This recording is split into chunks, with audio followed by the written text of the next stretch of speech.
गीत है ये जाएंगे। चुटकुला नाच गीत मज़ेदार मज़ेदार भाऊजी के यहाँ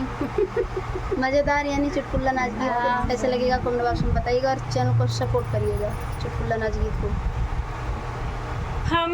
तू ही आया हमारे बारे बाल माँ हम तू ही आया हमारे बारे बाल माँ हमारे बारे बाल माँ हमारे बारे बाल माँ हम तू ही आया हमारे बारे बाल माँ जब हमारे पापा राजा भी दौना करी है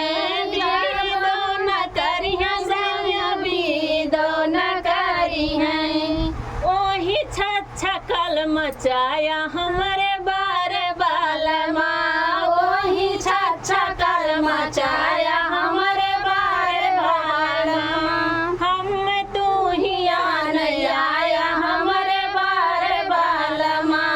हमारे बारे बाल माँ हमारे बारे बाल जी हम तू ही आया हमारे बारे बाल माँ जब हमारे चाचर जब दौन करी है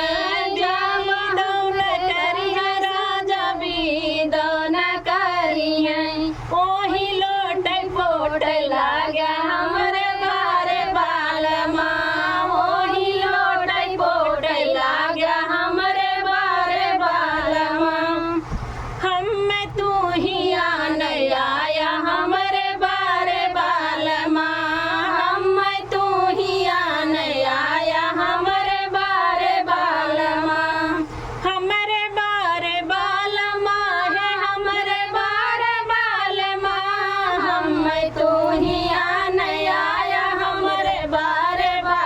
माँ जब हमारे भैया राजा भी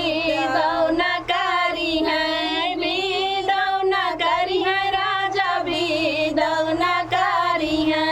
वही छलवा बिछाया हमारे बारे बाल माँ वही छलवा बिछाया हमारे बारे बाल माँ हम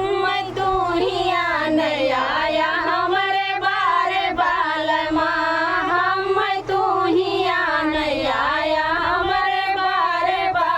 माँ